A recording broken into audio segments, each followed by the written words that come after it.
Here we are at page 231, probably finished the first sentence here. So, while there is still much to learn, one of the most consistent findings is the way to maintain motivation and achieve peak levels of desire is to work on tasks of just manageable difficulty.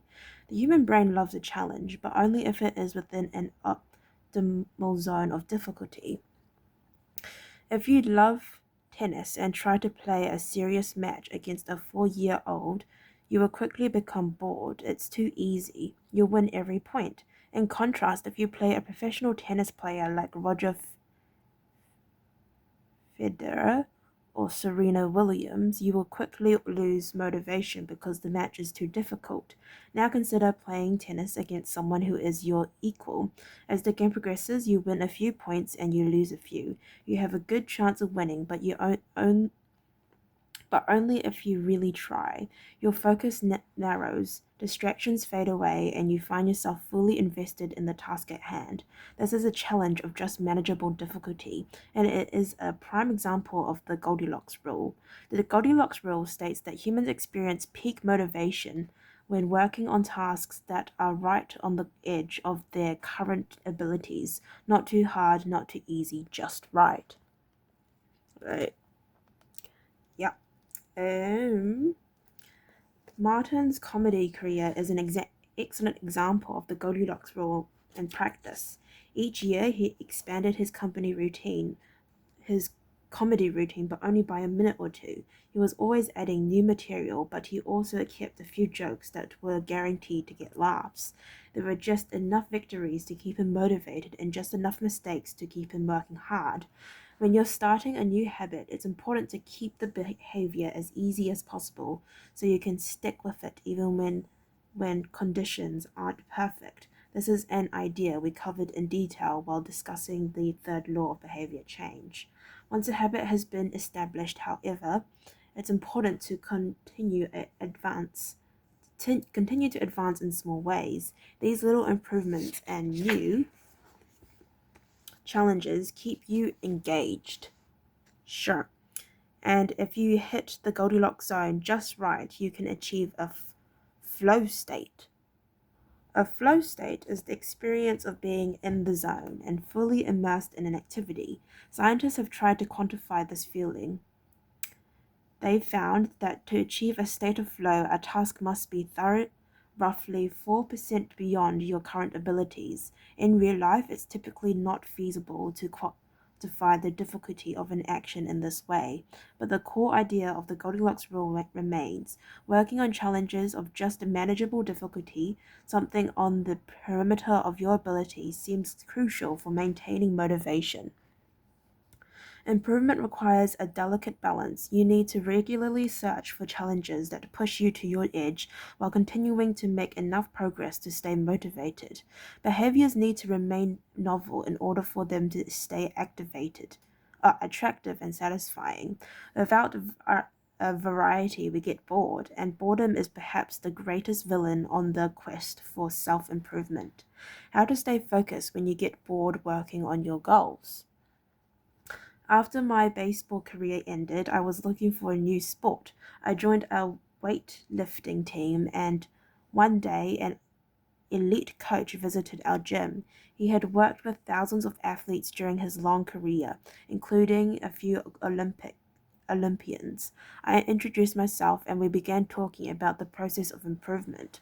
What's the difference between the best athletes and everyone else? I asked. What do the really successful people do that most don't? He mentioned the factors you might expect: getting luck, genetics, luck, talent. But then he said something I wasn't expecting. At some point, it comes down to who can handle the boredom of training every day, doing the same lifts over and over and over. His answer surprised me because it's a different way of thinking about work ethic. Yes, listen, frame? Sure.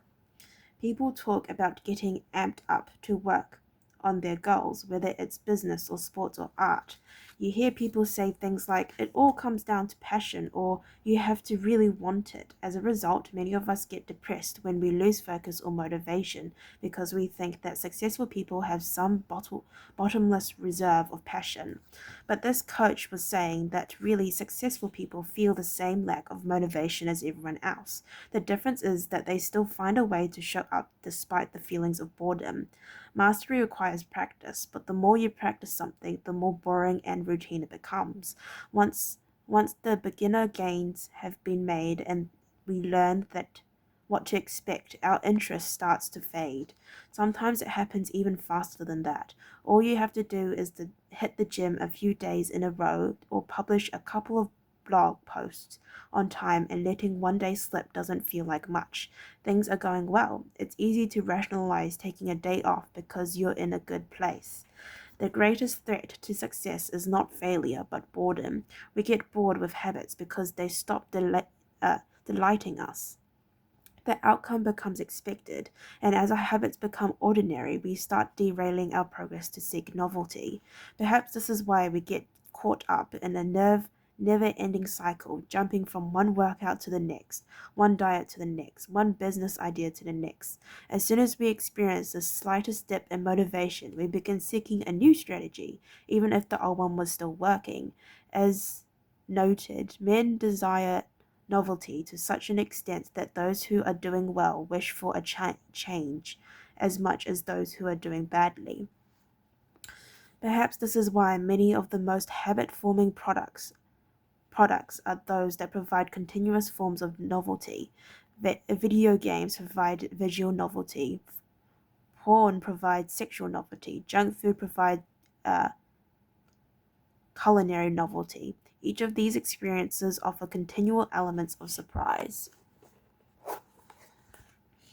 In psychology, this is known as a variable reward. Slot machines are the most common real-world example. A gambler hits the jackpot every now and then, but not at any predictable interval. The pace of rewards varies. This variance leads to the greatest spike of dopamine, enhances memory recall, and accelerates habit formation. Variable rewards won't create a craving, that is. You can't take a reward people are uninterested in, give it to them give give it to them at a variable interval and hope it will change their mind. But they are a powerful way to amplify the cravings we already experience because they reduce boredom. The sweet spot of desire occurs at a 50-50 split between success and failure. Half of the time you get what you want, half of the time you don't. You need just enough winning to experience satisfaction and just enough wanting to experience desire. This is one of the benefits of following the Goldilocks rule. If you're already interested in a habit, working on challenges, or just managing manageable difficulty is a good way to keep things interesting. Of course, not all habits have a variable reward component, and you wouldn't want them to. If Google only delivered a useful search result some of the time, I would switch to a competitor pretty quickly. If Uber only picked up half of my trips, I doubt I'll be using that service much longer. And if I flossed my teeth each night and only sometimes ended up with a clean mouth, I think I'd skip it. Variable rewards or not, no habit will stay interesting forever. At some point, everyone faces the same challenges on this journey of self-improvement. You have to fall in love with boredom. We all have the goals that we would like to achieve and dreams that we would like to fulfill, but it doesn't matter what you are trying to become better at. If you only do the work when it's convenient or exciting, then you'll never be consistent enough to achieve remarkable results. I can guarantee that if you manage to start a habit and keep sticking to it, there will be days when you feel like quitting. When you start a business, there will be days when you don't feel like showing up. When you're at the gym, there will be sets that you don't feel like finishing. When it's time to write, there will be days that you don't feel like typing, but stepping up when it's annoying or painful or draining to do so, that's what makes the difference between a professional and an amateur. Professionals stick to the schedule. Amateurs let life get in the way. Professionals know what is important to them and work towards it with purpose. Amateurs get pulled off course by the urgencies of life. David Kane, an author and meditation teacher, encourages his students to avoid being fair-weathered meditators. Similarly, you don't want to be a fair-weather athlete or a fair-weather writer or a fair-weather anything. When a habit is truly important to you, you have to be willing to stick to it in any mood. Professionals take action even when the mood isn't right. They might not enjoy it, but they find a way to put the reps in. There have been lots of sets that I haven't felt like finishing, but I've never regretted doing the workout. There have been a lot of articles I haven't felt like writing, but I've never regretted publishing on schedule.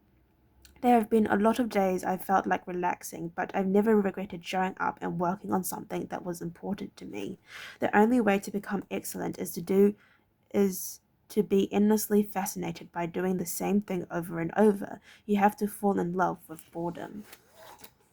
Oh, and then we have chapter summary, which we do not read.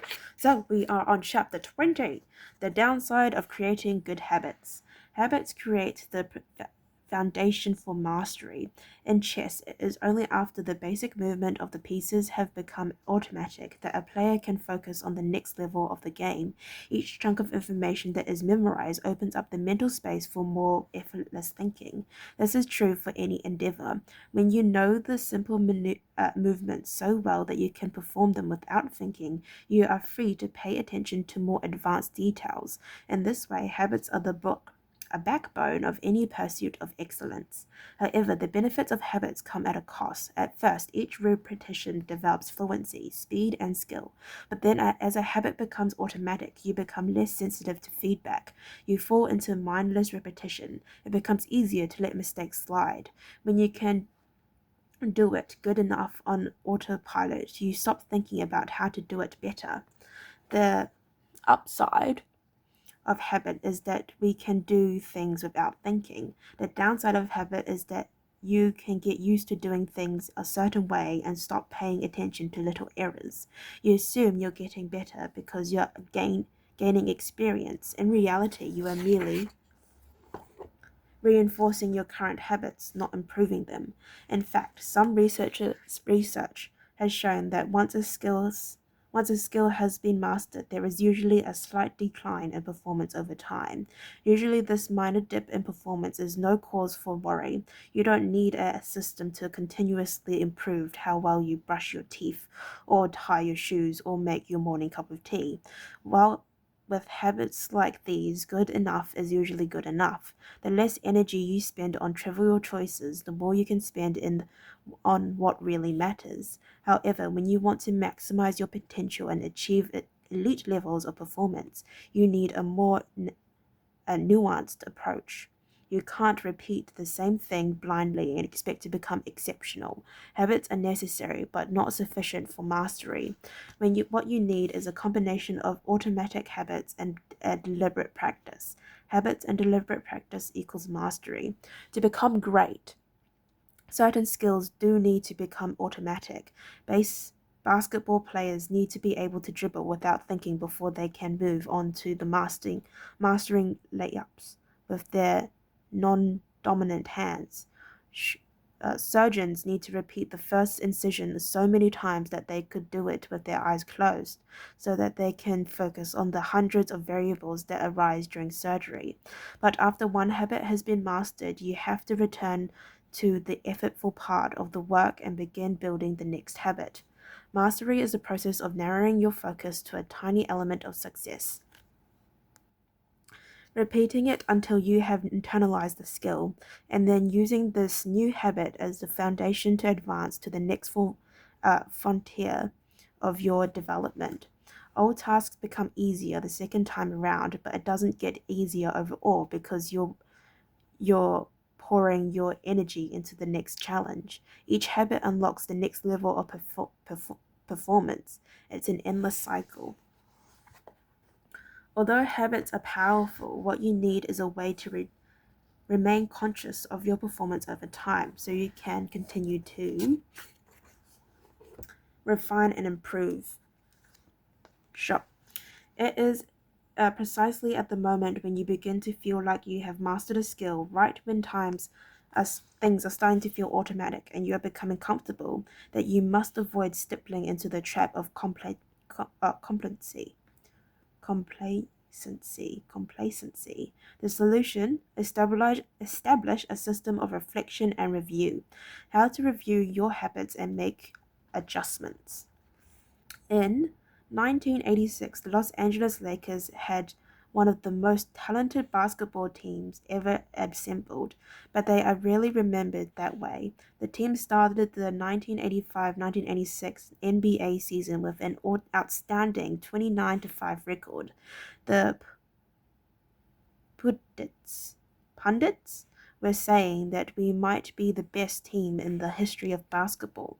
Head coach Pat Riley said after the season. Surprisingly, the Lakers stumbled in the 1986 playoff and suffered a season-ending defeat in the Western Conference Finals. The best team in the history of basketball didn't even play for the NBA championship. After that blow, Riley was tired of hearing about how much talent his players had and about how much promise his team held. He didn't want to see flashes of brilliance followed by a gradual fade in performance. He wanted the Lakers to play up to their potential night after night. In the summer of 1986, he created a plan to do exactly that, a system that he called the Career Best Effort Program, or CBE. When players first joined the Lakers, Riley explained, we track their basketball statistics all the way back to high school. I call this tracking their number. We look for an accurate gauge of what a player can do, then build him into our plan for the team, based on the notion that he will maintain and then improve upon his averages.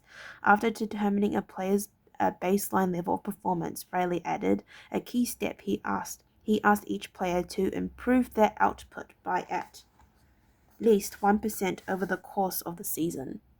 Okay, well, it has been more than 15 minutes, so I'd like to thank you very much for listening to me read up to page 243. If you'd like to listen to me read page 200, like the rest of page 243, then please stay posted and hopefully I'll see you next time. Bye bye.